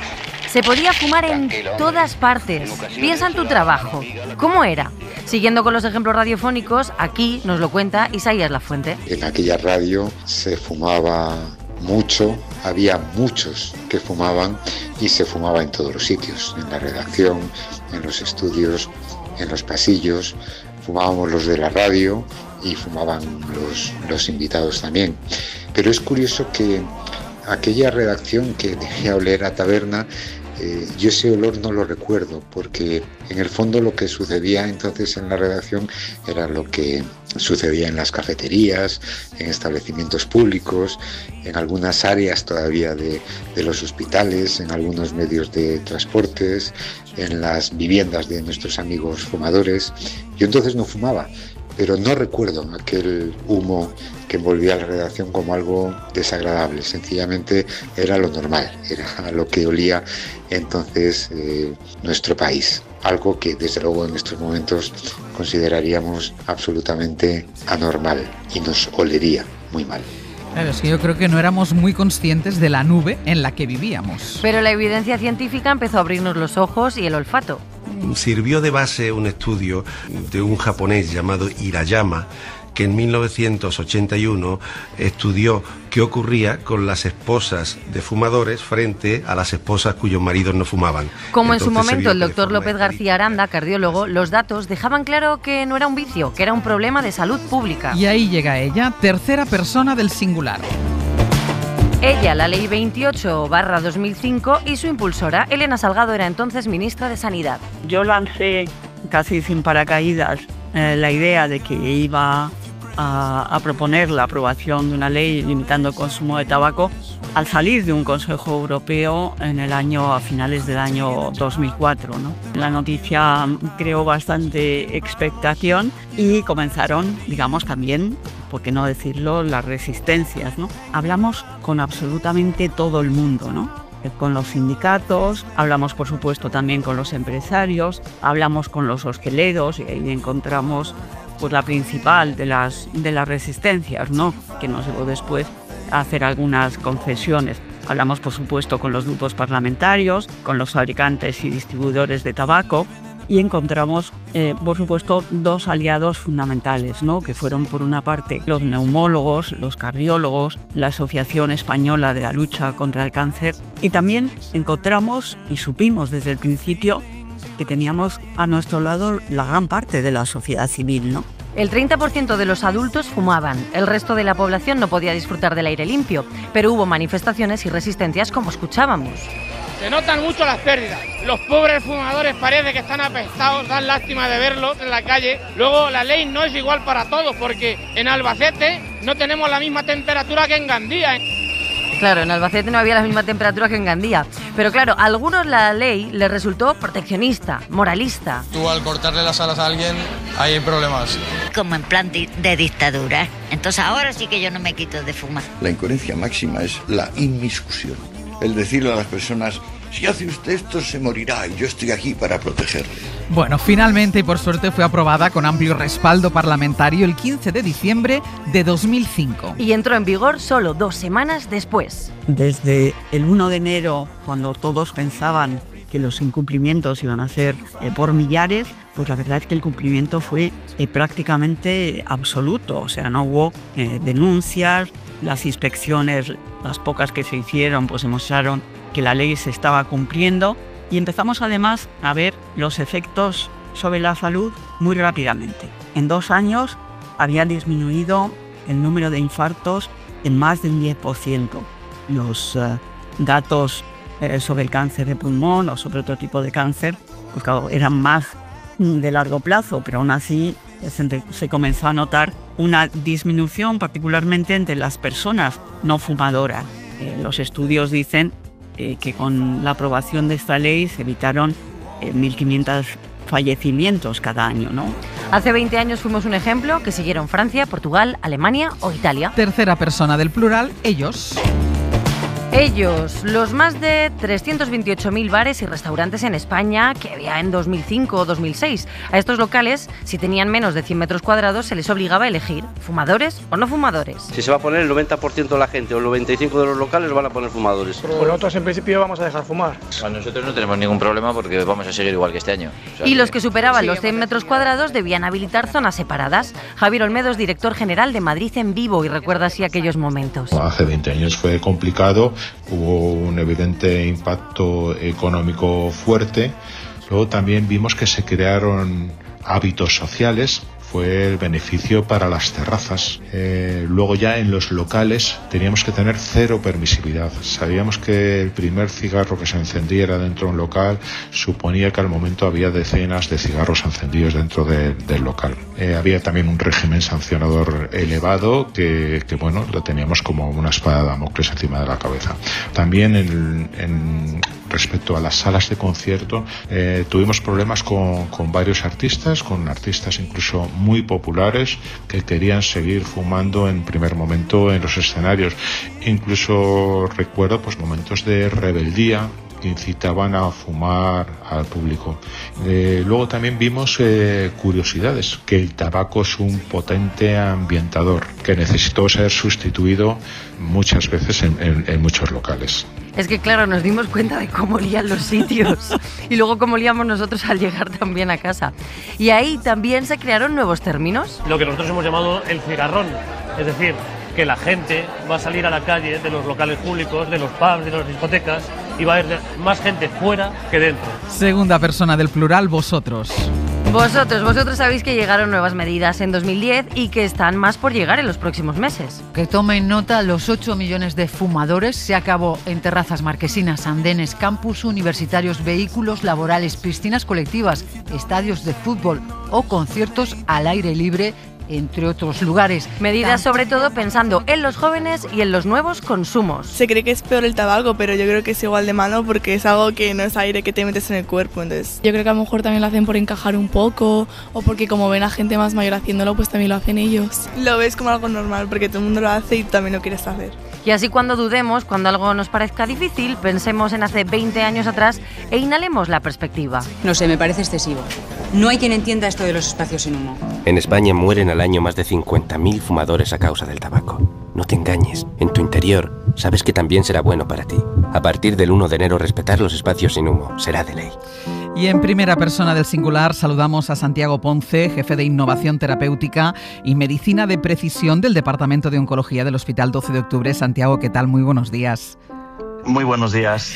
Ana nos invitaba ahora a recordar, hace más de 20 años, ¿a ti qué imágenes te vienen a la cabeza con el tabaco? Pues la verdad que me acuerdo de cosas que hoy nos parecen bastante absurdas, ¿no? Profesores fumando en clase. Yo mismo recuerdo en la facultad, ¿no? El catedrático de otorrino empezaba su clase fumando, ¿no? Aviones con zonas de fumadores y no fumadores. Todo el mundo sabe que el avión es un espacio muy amplio, bares con humo permanente, ¿no? Y lo más complicado era pues ver a embarazadas, a niños y a camareros y a gente que estaba trabajando, respirando sin poder elegir, ¿no? Y la ley hizo algo simple, ¿no? Que el aire compartido dejara de ser humo compartido, ¿no? Y que quien no quería, pues que no fumara, ¿no? Y Santiago, ¿por qué crees que costó tanto? Porque ya sabíamos, y lo escuchábamos ahora en algunas declaraciones, sabíamos que el tabaco era malo, que el tabaco era nocivo, pero nada era efectivo. Al final se tuvo que regular dónde y cuándo fumar. Efectivamente, ¿no? Saberlo no basta. La nicotina engancha y engancha mucho. Y el daño que produce el humo del tabaco está no solo en el que fuma, sino alrededor. Y ahí la medida de salud pública es clara. No hay ningún nivel de humo ajeno que sea seguro. Por lo tanto, hay que regular. Y regular a favor del que no quiere tener ese hábito, ¿no? Y regular donde se fuma no fue una medida moral, sino una medida de salud pública, fue una protección sanitaria, del mismo modo que hay otras muchas, ¿no? Pese a que, a que sabemos que es malo, la adicción es superior a esto, ¿no? Entonces, por lo tanto, solo aplica medidas de prohibición. Claro, es que ni siquiera había protección, y yo creo que tú lo has citado antes, ni siquiera había protección para los niños o para pacientes enfermos que pudieran agravar sus dolencias por culpa del tabaco, del humo de los demás. En absoluto. Podíamos tener un camarero que tuviera una bronquitis crónica, que sabemos que se exacerban, se agudizan con agentes como el humo del tabaco, y tener que ir a trabajar y no tener otra elección y tener que estar expuesto a algo que sabe que le va a producir más ingresos hospitalarios, más complicaciones y va a agudizar su proceso, ¿no? Y esto es una cosa que era una realidad. ¿Te sorprendió la reacción de el sector de la hostelería porque tenía intereses, pero después ese tipo de reacciones que hemos estado escuchando, de declaraciones que coartan nuestra libertad? ¿Te sorprendió en ese momento? Me sorprendió muchísimo y lo recuerdo muy bien, ¿no? Se vendió como un ataque a la libertad, lo hemos escuchado, ¿no? Ahora en audios, ¿no? Sí. Pero era al revés. La libertad de fumar no puede incluir al que intoxica al de al lado, ¿no? Y esto es una mala comprensión y un juego que no se comprendió bien, por decirlo de una manera amable, ¿no? La ley no prohibía fumar, ordenaba el espacio donde fumar. Por lo tanto, no coartaba la libertad de nadie a fumar, sino que normalizaba dónde sí y dónde no para evitar un daño a un tercero. Y el tiempo al final le ha dado la razón. Sí. Hoy yo creo que nadie, ni los hosteleros que hablaban antes, seguramente si les preguntamos, nadie quiere volver a la situación previa, ¿no? Sí. Por lo tanto, no fue un ataque a la libertad. De hecho, ahora cuando viajas a algún país donde todavía se puede fumar en sitios cerrados, en restaurantes, te sorprende. O sea, dices, ¿pero qué están haciendo aquí fumando? Ah, es que aquí se puede fumar, ¿no? Pero ya, yo creo que sí, lo hemos borrado ya de nuestras cabezas, de nuestro imaginario. Es tremendo, sí, sí. ¿Y se ha notado en la sanidad pública estos 20 años de aplicación de esta ley? Sí se ha notado, ¿no? Se ha explicado antes también. Hay un efecto muy rápido, ¿no? Que fue el descenso de las hospitalizaciones por infartos de miocardio, por enfermedades como broncopatías, que son medidas muy rápidas, ¿no? Respecto al cáncer, ¿no? Que no solo afecta al cáncer de pulmón, sino hay otros muchos tipos de cánceres que están influenciados por el tabaco, y el tabaco sigue siendo la primera causa evitable de cáncer. Se ha notado, pero siempre es más difícil de medir porque los procesos pues, son más larvados en el tiempo y duran años, ¿no? Hasta que un tejido sano pueda desarrollar un cáncer. Por lo tanto, medirlo en términos absolutos con una cifra incontestable es más complicado, lo cual no quiere decir que sin duda ninguna esto ha hecho un beneficio importantísimo. Y lo último ya, porque ahora que somos conscientes de las barbaridades que vivimos con el tabaco, ¿crees que nos va a pasar lo mismo con el vapeo? ¿Deberíamos mirarlo exactamente igual que miramos al tabaco? Pues yo creo que absolutamente. Culturalmente, con la medida previa, fumar dejó de ser algo normal en interiores y ahora lo vemos como algo que es absolutamente incomprensible, ¿no? Sí. Yo creo que ahora mismo puede pasar lo mismo, porque vamos a normalizar su uso y a posteriori, con el tiempo, porque esto siempre necesita tiempo, vamos a lamentar, ¿no? Yo creo que el vapeo no es idéntico al cigarro, pero sí que comparten cosas claves, como es la nicotina, que genera una adicción, tiene una visión, por una parte, digamos, fashion o de la moda, ¿no? Que hay una entrada masiva de jóvenes y los espacios cerrados vuelven a ser, y hoy vemos en espacios laborales que hay gente que vapea en esos espacios o que fuman en esos espacios, ¿no? Yo creo que hay que vigilar sabores, regularlos incluso, no tener esta amplísima gama de opciones, y el marketing. Antes se hablaba de Pau Donés, sí, y el marketing. Yo creo que el marketing con el vapeo está teniendo una manga ancha porque no tiene la misma regulación que el tabaco, ¿no? Y por lo tanto creo que vamos a lamentar si no hacemos algo en este sentido con el vapeo. Pues Santiago Ponce, jefe de Innovación Terapéutica y Medicina de Precisión del Departamento de Oncología del Hospital 12 de Octubre, muchísimas gracias por habernos atendido. Muchas gracias y buen día. Hasta luego. Ana, hasta luego. Hasta luego, gracias.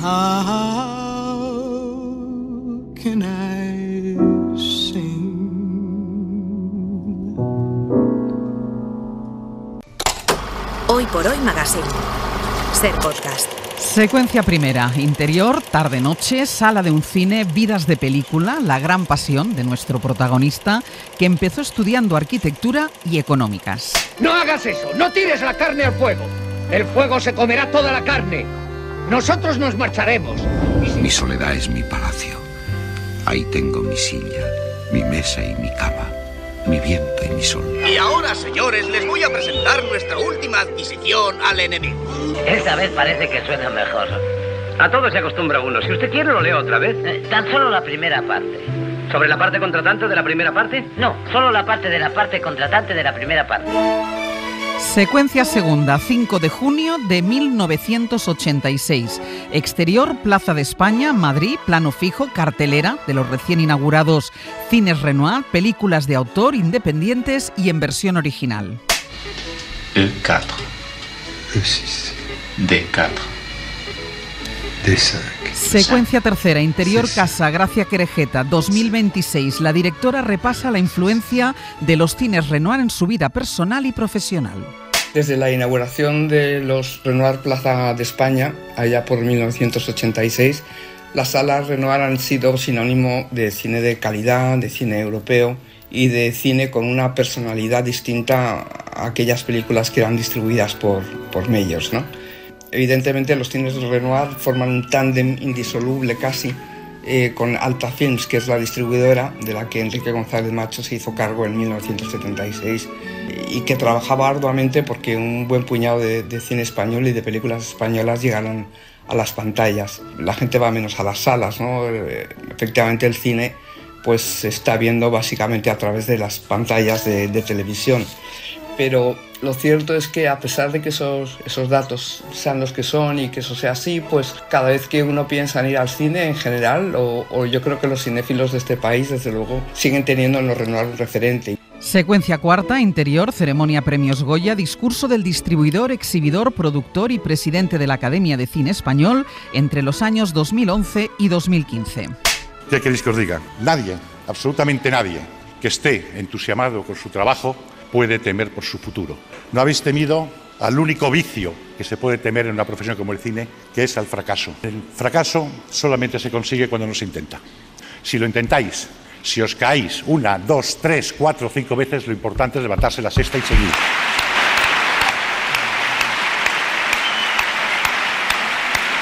Esta mañana charlamos con una de las figuras imprescindibles de la historia de nuestro cine, que este año celebra el 40 aniversario de la fundación de la Sala Renoir, referencia máxima del cine de autor e independiente en versión original, y que en 2026 pretende superar los 50 millones de espectadores acumulados desde su creación. Enrique González Macho, ¿qué tal? Muy buenos días. Hola, buenos días. Enrique, ¿cuántas películas necesitaste ver para modificar tu destino y pasar de ser un futuro economista o un futuro arquitecto a dedicarte al mundo del cine?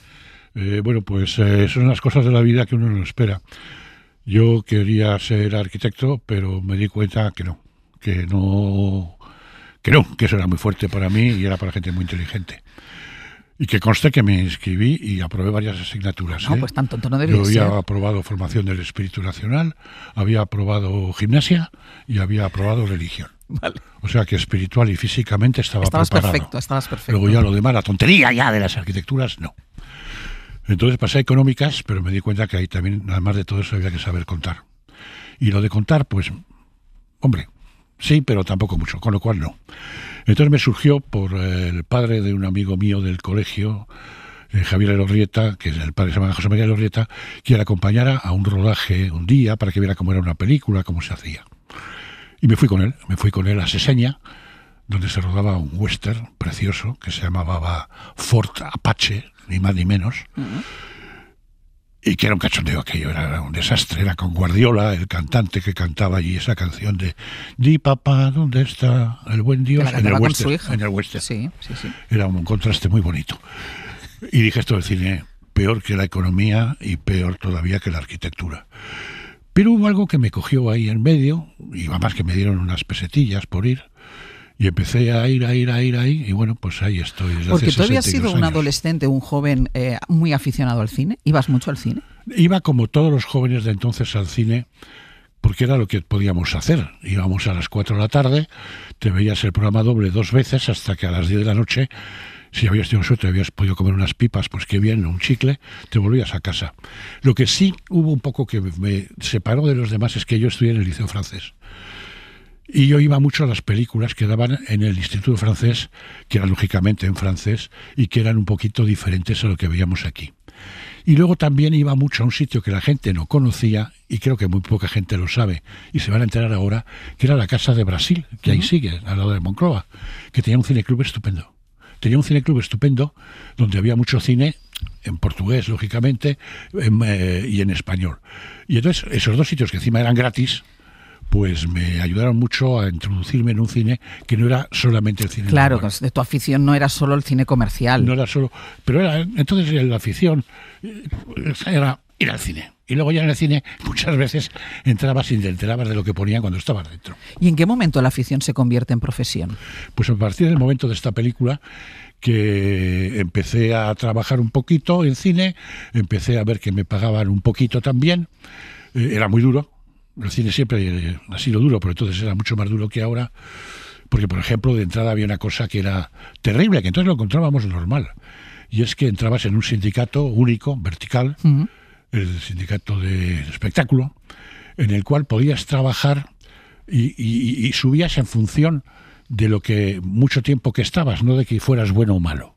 Es decir, en el cine, por ejemplo, empezabas de meritorio. Sí. El meritorio era que dicen, niño, trae el chico para todo. Chico para todo. Tenías que hacer 5 o 10 películas de meritorio. Pasabas a auxiliar, hacías unas cuantas, pasabas a ayudante, etcétera. Pero, para que trabajaras tenían que aprobar el contrato el sindicato. Entonces, como muchos no éramos muy partidarios del sindicato, pues teníamos que acudir a algún sinvergüenza, entre paréntesis, que firmaba por ti, te autorizaban el contrato, y cobraba por ti la mitad del sueldo. Es decir, si a mí me pagaban en aquella época 1.000 pesetas a la semana... O sea, había mordida. Había mordida del 50%. Pero se encontraba normal, una cosa lógica que pasa en la vida, ¿no? Has hecho de distribuidor, de productor, exhibidor, propietario de los cines Renoir, que ahora hablaremos de ellos, expresidente de la Academia, de todas esas vidas que tienen todo que ver con el mundo cinematográfico, ¿con cuál te sientes más a gusto? Pues me he sentido a gusto con todas, porque si no, no las hubiera hecho. Porque yo en el cine he vivido bien del cine, lo contrario sería ponerse a llorar de una forma mentirosa y falsa, he arriesgado mucho también, pero lo que sí es cierto y estoy orgulloso es que lo que ha entrado ha entrado por el cine y ha salido por el cine también, ¿no? Y el cine es muy bello en todos sus aspectos. O sea, la gente dice, el productor es que pone el dinero. No, el productor pone el dinero, hay mucha gente que tiene dinero y no produce. El productor es un señor que le gusta el cine, que tiene talento, que sabe lo que quiere hacer y que encima sabe buscar el dinero para poder hacer lo que quiere hacer. Y es difícil, muy difícil. Ser actor y tal, yo no, porque soy muy feo, aunque en esta triunfó hasta la Mula Francis, pero no soy peor que la Mula Francis. Soy el Mulo Franco, no sé lo que soy. ¿Qué mal suena? El Mulo Franco. El Mulo Franco suena fatal. El caso es que me interesaba también en todos los aspectos, ¿no? Y por las circunstancias de la vida iba tocando todos los aspectos y me gustaba investigar más en ello. Entonces, aunque yo no me considero productor y he hecho 42 películas, porque no lo soy. Soy una persona que ha ayudado a gente a hacer producción. Entonces entré en distribución para ver el tema de traer películas de fuera más interesantes, y es apasionante. Más que la producción, la distribución. Sí, porque además ya está hecho.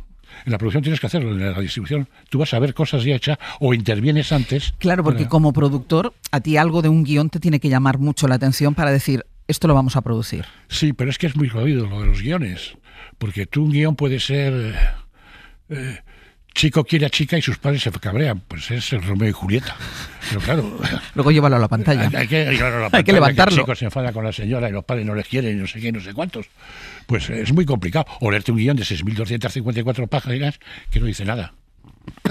¿Y tienes la sensación que has dejado perder a lo mejor algún guión por eso que me estás contando ahora? Muchísimos. No los digo porque me da vergüenza. Pero que luego se han convertido en éxitos. Muchísimos. Y otros que me empeñan que se hicieran que no se tenían que haber hecho. Porque han sido un fracaso. Porque ha sido un fracaso, pero es que el juego está ahí y la cosa está ahí. Si no está ahí, si no lo intentas, tampoco lo consigues. Yo podría contar historias que no voy a contar de películas españolas que estaban muertas 2 días antes de estrenarse y en el quinto día se dieron cuenta o nos dimos cuenta de que era un éxito brutal y viceversa. Pero ¿y esto por qué pasa? Al final es el público, ¿no? El que tiene la última palabra. El público manda y hay muchas cosas también alrededor del cine que no solamente del público, ¿no? Primero en el cine no te lo tienes que creer. Como te lo creas demasiado, vas de cráneo. Porque por un lado o por otro vas a estar molesto de que no has conseguido lo que querías. El segundo hay que pelearlo y una película no se acaba nunca. No se acaba nunca. Ni cuando ya están las salas. Ni cuando ya está en las salas, ni cuando sale de las salas, ni cuando luego ha vuelto a televisión, ni cuando ahora mismo lo vemos. Hay películas en televisión. Yo el otro día me acuerdo de una maravillosa de los años 50. Y yo, si es que esto no se puede mejorar, según mi punto de vista. Entonces el cine queda ahí como la literatura, como la música, si se considera dentro del arte. Y además el cine, afortunadamente, sigue teniendo algo que suele tener las artes, que es variado. Yeah. O sea, yo ahora me preocupa mucho cuando hacen un cine muy así tal y Y dice, es que el cine este es muy poético. Digo, un momentito. La literatura tiene que haber poesía, por supuesto, y tiene que haber aventura, y tiene que haber biografía, y tiene que haber de todo. Y en la música lo mismo, y en el cine también. Y puedes contar una historia maravillosa en 5 minutos o un peñazo insoportable con 36 horas. ¿Sigue siendo difícil hacer cine aquí en España? Tú decías cuando accediste a la presidencia de la Academia en 2011 que había que hacer más y mejores películas, saber comunicarlo, que es lo que tú me estás diciendo ahora, a través de los medios, pero ¿sigue siendo un milagro hacer cine en España? Un milagro no, puesto que se hace, pero casi. Pero cuesta. Cuesta mucho y cuidado. Advierto a los que están y a los que vienen y a los que tal. Sigue siendo de los sitios más fáciles del mundo, porque hay una industria cinematográfica. Si es difícil hacerlo en España, en general como es hacerlo en un país muy civilizado y muy inteligente y de gente estudiada como Uruguay, pero muy chiquitito, y para hacer cine es difícil, ¿no? Pero existen las posibilidades, y de hecho se hacen en España de orden casi 200 o más películas todos los años. Digo, películas normales, largometraje, de hora y media, etcétera, ¿no? Entonces es difícil. Lo que pasa es que es muy difícil también decir por qué sí y por qué no. ¿Quién es capaz de decir que esta película no se haga? Pues no lo sé. ¿Y quién es capaz de decir esta película hay que hacerla? Todavía menos. Pues la tienes que hacer, encima tienes que buscar la financiación. Claro, tienes que buscar quien la pague. ¿Cómo surgió hace 40 años la idea de fundar unos cines como los Renoir? Pues porque yo venía de esa, digamos, un poquito... del otro cine. Sí, un poco otro cine, que mi educación afortunadamente fue un poco diferente a la que había en aquella época, ¿no? Y entonces el ver este cine sin haber salido jamás de España, ni mucho, pues me interesó. Y hay una anécdota que no sabe nadie. Yo los quería haber puesto el nombre de un director español, por supuesto Buñuel. Y quise hacer los cines Buñuel, pero para eso necesitas tener el permiso de la familia, etcétera. Bueno, me fui a Zaragoza, moví Santiago con Roma y aquello no prosperaba ni para Dios. Y en una de estas me encontré con el agregado cultural francés y me dijo, ¿pones Renoir? Digo, hombre, me gusta mucho, pero necesito el permiso. ¿El permiso? No te preocupes. En una semana, así son los franceses con su cultura, en una semana la familia Renoir que vivía en Los Ángeles me firmaron todo lo que había que firmar para poner el nombre a mis cines. A sus cines. Y claro, pues los estrené como cines Renoir. Pero también hay una estoy feliz, ¿eh? Hay ahí también una cultura cinematográfica muy potente, claro. Los franceses defienden el cine, claro, el arte en general, claro, pero el cine en particular de una forma salvaje, porque saben lo que les significa. Yo no sé si es que los franceses nacen, y he estudiado en el liceo francés y tengo muchos amigos franceses y mi mujer es francesa, si nacen con un gen ya dentro que les dice que tienen que hacer cine, o si bien son tan listos que ven la importancia de su idioma. Y su idioma va para abajo en el mundo, desgraciadamente para ellos. Y todo lo que sea en francés lo defienden brutalmente. Nosotros lo que haríamos sería al revés, pisar para que se hunda más rápido, ¿no? Con la creación de los Renoir, ¿surgió un nuevo tipo de espectador? No, siempre ha habido espectadores. Lo que pasa es que el espectador es pasivo y hace bien. El espectador espera que le den inputs para que tenga que ir a ver el cine, y entonces va, no va, es el señor que manda y hace lo que le da la gana como debe de ser. O sea, el espectador, en principio, casi siempre, por decir siempre, tiene razón. Y lo que pasa es que sí le estabas ofreciendo algo diferente que tenía que entender, porque que no lo entendía mucha gente, ¿eh? Yo cuando abrí los cines, prácticamente, no voy a decir que lloraba, pero lloré el primer día, ¿no? Y lo puedo decir. El día que abrí los cines, 4 salas, 400 butacas, a 4 pases son 1.600 butacas, 64 espectadores. 64 de 1.600. 64 espectadores. No entró ni su padre. Dije, madre mía, la que he hecho. La que monto aquí. Y ahora, letras, yo tenía todas las letras de pagar, o sea, de lo que ya no se usa. Sí. Tenía firmadas, bueno, tenía tantas que me daba igual, porque si van a por mí, que da igual que vayan por 10. Da igual por 20 que por 50.000. Que vayan por... Eso fue muy duro, en principio fue durísimo. ¿Lo que más echaba para atrás crees que era la versión original? Y sí, es que tuve también un problema político. Es decir, se empezaron a meter conmigo gente muy importante y medios de comunicación muy importantes, ¿no? Que cómo se me ocurría a mí poner películas solamente en versión original para que no se vayan a leer. Bueno, yo no, si tampoco se pone... Es que el cine, se lo olvida a la gente, es un fenómeno audiovisual. Y mira por dónde está el audio por delante del visual. Es decir, forma parte esencial de la esencia, perdón por la redundancia, de una película. Otra cosa es que se pueda ver, y me parece perfectamente lícito, y me parece maravilloso traducido o doblado, pero su origen, su realidad es la versión original. Y para que la entiendas, pues unos subtítulos. Pero vamos, dicho esto, que yo estoy en favor de todo tipo de cine, es algo nuevo. Y ya tuve el problema terrible con las lenguas españolas. A mí casi me queman los cines en un momento determinado, porque fui el primero en estrenar una película española original en catalán. Yo no hablo catalán, ni hablo vasco, ni hablo... Lo siento mucho, me encantaría, porque ahora está en Pero Galicia. tampoco se entendió que se estrenaran películas en otras de las lenguas oficiales del Estado. Pero no lo entendí. O sea, fueron a por mí. Me querían quemar los cines, me querían matar. Y yo le explicaba a la gente, decía, mire usted, aquí pongo una película china. ¿A que sí? Sí. Pues la pongo subtitulada para que la gente la entienda. Pero está en chino. Sí, pero claro, es que eso es chino y esto es catalán. Bueno, pues y aquí, oiga, es otra lengua. Más pequeñita, más reducida, más de casa. Pero es una lengua en la que se han expresado los actores que están ahí y yo tengo que poner cómo lo hacen ellos. Y para que lo pueda interpretar mejor, hay unos subtítulos para que usted entienda lo que dicen. Ahora mismo, con tantas posibilidades de plataformas, de nuevos hábitos, ¿los cines terminarán desapareciendo o tendrán una suerte parecida a los libros? Que también decía, todo el mundo leerá en electrónico, pero ahí están los libros. Bueno, yo creo que son todo fases que pueden hacer más o menos daño. El problema es si pasan una barrera del daño en que ya es irreversible, ¿no? Y eso no lo saben ni ellos mismos. Esos problemas que hay en Estados Unidos sobre que te compro, que te vendo, que tú me compras, que yo te vendo, que yo te alquilo, que yo te doy, que están destrozando todo, sin embargo, sin avanzar demasiado. Yo, un minuto para una cosa. Un minuto. Ha habido varios momentos claves en la historia del cine. Primero surge el cine, pues mira qué bien. Luego, de repente, el cine, su primera crisis muy grande es cuando la RKO americana decide vender sus películas para la televisión. Porque el cine no se concibió para poner en televisión, ni mucho menos. Era para verlo en una sala, etcétera. Y entonces dijeron, se ha acabado el cine, ya todo el mundo lo ve en televisión, ya no lo ve nadie. Entonces el cine reaccionó. Dijo que no lo vais a ver, no lo vais a ver por narices. Se inventó el color en el cine, se inventaron las grandes pantallas, el Panavision, el super no sé qué tal, que todos hemos conocido, cine de acción, etcétera, y el cine, ¡paf!, volvió a tener su importancia. Luego viene el que fue peor momento de todos, peor que el de ahora, el del vídeo. Porque eso ya era, pero teniéndolo tú en tu casa. Y fue tremendo. Acordaros que en España todas las fruterías eran videoclubs. Y los cafés eran videoclubs y los bancos eran videoclubs. Y igual que vino eso, que vino además sin nada que ningún material. Que tengo que ir terminando. Sí, pues se fue a hacer puñetas. Y ahora estamos con las plataformas. Yo creo que pueden convivir si se sabe hacer producto para plataformas y producto para cine y producto para los dos. Pues Enrique González Macho, ha sido un gusto tenerte aquí y charlar contigo. Muchísimas gracias. Pues yo estoy muy a gusto aquí, me habéis dado café y todo, yo voy a volver. Pues cuando tú quieras, tienes la puerta abierta. Bueno, pues nada, ¿a qué hora venís? Yo a las 6 de la mañana abro la puerta. Bueno, entonces mejor más tarde. Venga, un beso. Venga al aperitivo. Hoy por Hoy Magazine. Ser podcast. ¿Qué tal, Casal? Buenos días.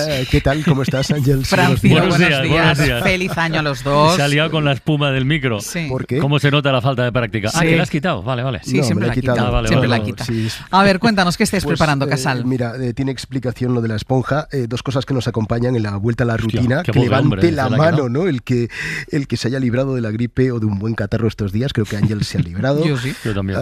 El frío del que habéis hablado mucho también desde primera hora aquí en Hoy por Hoy y que sigue dejando problemas en las carreteras, aunque la foto del temporal hoy es la de París, la capital francesa nevada y con su principal aeropuerto, con el Charles de Gaulle, con muchísimos problemas a esta hora por la nieve, también problemas, están viviendo una especie de Filomena parisina. Vuelve la rutina también al Consejo de Ministros, marcado por cuestiones internacionales, Venezuela, Groenlandia, y por cuestiones de aquí, porque el gobierno quiere abrir el año sacando pecho por la situación económica y, como acabamos de contar también, por la subida del salario mínimo. Ya sabemos que el Ministerio de Trabajo lo quiere subir un 3,1%, pero si tenemos que elegir esta mañana un sonido, ese sonido no es el del catarro, es este, que es la despedida en Saint-Tropez de Brigitte Bardot. Muchos fans se están echando a esta hora a la calle para despedirla. Una curiosidad, me cuenta nuestra corresponsal Lucía Riera, que el ataúd es de ratán trenzado. Qué bonito. ¿Ratán, ha dicho? Sí, ratán. Ratán trenzado. Ratán como mimbre, ¿no? Sí. Vale, Sí. no sabía. Pues esta tarde habrá otro homenaje popular a la actriz allí en la Costa Azul. Qué bien saben enterrar en Francia. Sí, la verdad es que sí. Lo hacen muy bien. Mucho estilo, hasta en ese momento de la Francino, ¿y vosotros? Aquí no lo hacemos mal de boquilla. Sí, pero luego la hora de la verdad, ¿no? No, pues vamos volviendo todos. Soy vuelvo Carlos Boyero con La Ventana del Cine, está Santiago Niño Becerra con La Economía, y hoy tenemos la final del mes de diciembre de las audiobiografías que retomamos en este 2026, esa propuesta de La Ventana para que los oyentes, si les apetece, compartan su vida con nosotros en un audio de 30 segundos. Solo 30. ¿Se pueden decir cosas en 30 segundos? Sí. El dinero y la salud la puedes recuperar, pero el tiempo no. Lo aprendí en la pandemia y el tiempo hoy se ha convertido en mi mayor trabajo. ¿Otra? Creo que me concibieron el mejor día para hacerlo. Solo que por entonces el Corte Inglés aún no había hecho santo a Valentín. De casa al colegio. Por cierto, hablando del Corte Inglés, hoy en Acontece que no es poco, Nieves con Costrina contará cómo en 1883 en París, ese París que hoy amanece nevado, se abrió el primer gran almacén parecido al Corte Inglés, Bon Marché se llamaban, que generó unas críticas feroces por parte de Émile Zola, el novelista. ¿Por qué no le gustaba? Vamos, el modelo le parecía atroz, un monumento al consumo desaforado, al engaño de, un artículo muy potente. Y hoy hablaremos de esto porque es una página de nuestra historia en esta semana de rebajas y de locura que merece la pena recordar. ¿Tienes ventana entera? Casi. Hoy a las 7:20 termina la ventana, digamos, general. De 7:20 a 7:40 las ventanas locales y autonómicas. Y a menos 20 empieza el carrusel, porque hoy tenemos el primer partido de la Supercopa de España. Supercopa de España fuera en de Arabia, España. en Arabia Saudí, exacto. Hasta luego, chicos. Muy bien, hasta luego. Hoy por Hoy Magazine. Ser Podcast.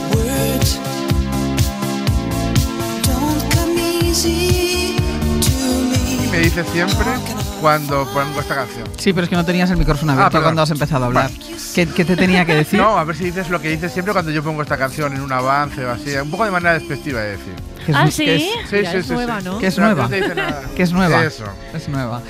Bueno, es nueva para mí. Si sirve de algo. Para ti sí es nueva, Tere. Ahora mismo que la he puesto hoy para vosotros, sí, es nueva. ¿Es la primera vez que la escuchas? Sí. ¿En serio? Claro, efectivamente, mi primera vez. Pero bueno, chicos, disfrutad un poco de las cosas nuevas. No, disfrútalo tú. Que nosotros ya lo hemos bailado suficientemente. Es un temazo. Ya lo sabéis. Es buenísima esta. Bueno, ¿cuál es el tema? El tema es que, te hemos recibido a ti hoy. Bienvenida. Muy bien, muchas gracias. Bien hallados. Bien hallados. También estamos recibiendo a mucha gente y la que nos queda. Entonces, hay una cosa que hemos decidido los que llevamos aquí todas las Navidades, ¿no? Y es que vamos a marcar unos límites desde ya. Para todos los que llegáis, para todos los que se irán, ya, límites a todo el mundo. Y hay palabras que a partir de hoy vamos a prohibir. Como feliz año. Feliz año ya está bien. No, hemos dicho con Brian antes hasta el viernes. Yo creo que esta semana tiene que ser el hasta el viernes. Estamos a día 7, yo creo. Estamos a día 7. Ya, pero poco, ha sido la vuelta un poco a la normalidad esta semana, ¿no? Yo creo que yo lo dejaría, en esto no sería muy radical, yo lo dejaría hasta el viernes. Bueno, también te digo que el lunes va a venir Pepe Rubio y va a decir ¡Feliz año! Sí. Y vamos a decir, no, porque ya estuvo aquí, felicitó el año Pepe Rubio. No, pero a los que no nos ha visto. Ya no se puede decir. Pepe Rubio, no hace falta, ¿vale? Ya no se puede decir. Hay cosas que 11 meses y medio tienen que ir a una caja y guardarse. Vale, estoy de acuerdo. Feliz año. Que fue una de las pocas cosas que le hemos escuchado a Maduro. Feliz año. Maduro lo dijo convencido. Happy New Year. Happy New Year. Pues feliz año. Roscón también se ha acabado. No, pero mira, yo roscón voy a decir una cosa que creo que lo he dicho otras veces, que me sorprende de Madrid, que se sigue vendiendo roscón. El Día de Reyes fue ayer, se acabó. Pro. Se acabó. Pro. Los que sobran, claro, del día fuera, de antes. Fuera roscón. Villancico, fuera. No, fuera. Fuera. Todo eso fuera. Entonces, a partir de ahora tenemos que ir incorporando también las palabras nuevas. Solo quiero indicar que hasta San Antón, Pascua son. Ya está. Pero eso ya está. Pero ¿a dónde nos lleva? ¿Y cuándo es San Antón? 18 de enero. Me molesta la Navidad cuando es Navidad, pero vamos a aguantar hasta el 17 de enero. Hasta el 17 tenemos que estar diciendo feliz año y comiendo roscón. Bueno, a mí no me importa. Teresa, ¿hasta cuándo comes tú tu roscón? A ver, ahí es que me sacáis siempre las cosas. A ver, a mí lo que me pasa es que yo tengo dos dulces favoritos del mundo. Mi tarta de cumpleaños y el roscón. Y yo lo que hago es que me lo parto en trozos trocitos y me lo meto en el congelador y llega marzo y me saco un trocito de roscón. Pero llega está bueno mayo en marzo el roscón. Está claro, buenísimo, si lo congelas, como recién hecho. Sí, y la esponjosidad también se mantiene. Pero vamos, pruébalo. ¿Y tu tarta de cumpleaños en qué se basa? Mi tarta de cumpleaños es de 3 sabores, que es como esta tarta de 3 chocolates gelatinosa que tiene una base de galletas que a mí me encanta, solo me la hacen el día de mi cumpleaños, esto ya os lo he contado, y yo me la congelo porque solo me la hacen ese día. O sea, no la compartes con nadie el día de tu cumpleaños. Hacen una solo para mí, otra para el resto, no te digo más. Entonces yo el roscón lo congelo y en julio, en agosto, en septiembre, hay años que me ha durado, te ha dado la vuelta. Te diré que aquí en Madrid, en noviembre, hacen la cosa esa de la torta de la Almudena, que es un roscón de Reyes. Se pongan los madrileños como se pongan. Madre mía, atacando a la ciudad de Madrid. No, pero que es verdad que se parece mucho al roscón y que la única diferencia creo que es bueno, que por tiene... San Antón, porque este es el de los animales, ¿no? Por San Antón, en Cataluña, se vende roscón también. El roscón de San Antón, que lleva una sorpresa dentro, que es un animal habitualmente. Sí, es que... Pues nada, pues está inventado. 17 todavía estiramos. Entonces no podemos decir buen año. Solo puede comer roscón congelado Tere. Pero en silencio. Pero en silencio. Pero en silencio. No se puede decir villancicos. No se puede decir villancicos. Y por supuesto reproducir el burrito sabanero. No, por supuesto. ¿Ha sonado mucho durante mi ausencia el burrito? Pues fíjate, no tanto, ¿eh? Escuchar. Marcos, el clima de terror que has dejado. Marco no tiene ni idea. El 17 a lo mejor lo ponemos. Para despedir la Pascua. Para despedir la Pascua.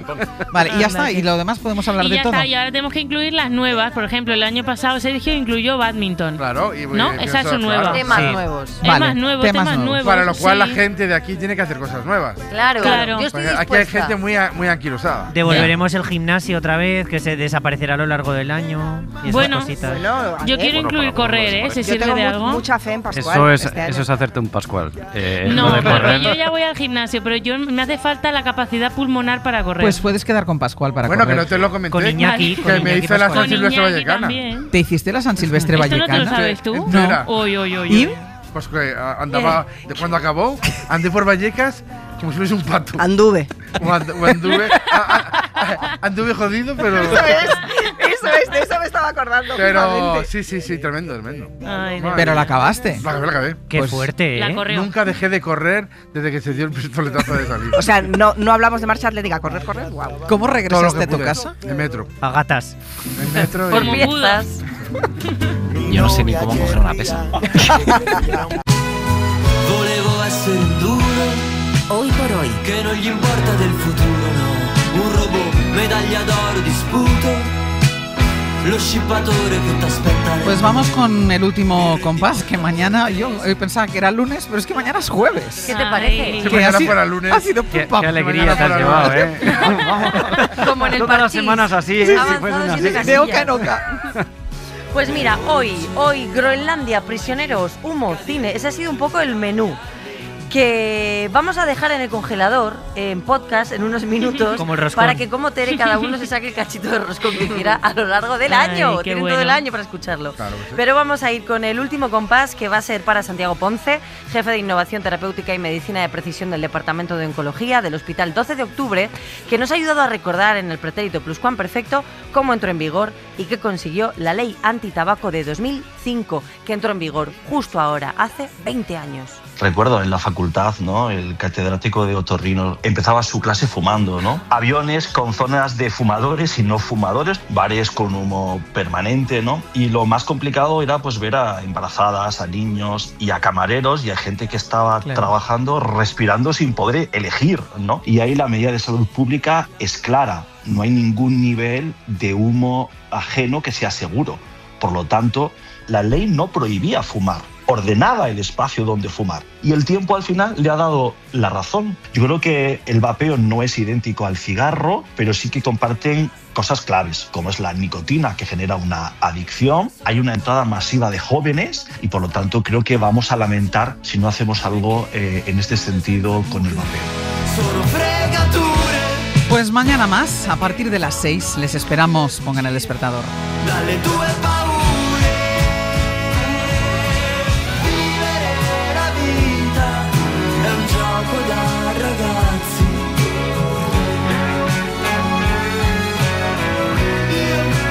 Io volevo essere un duro, però non sono nessuno.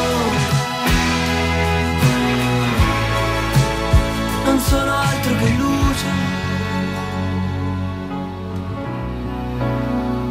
sono altro che luce. Hoy por hoy, Àngels Barceló. Para no perderte ningún episodio, síguenos en la aplicación o la web de la SER, Podium Podcast o tu plataforma de audio favorita.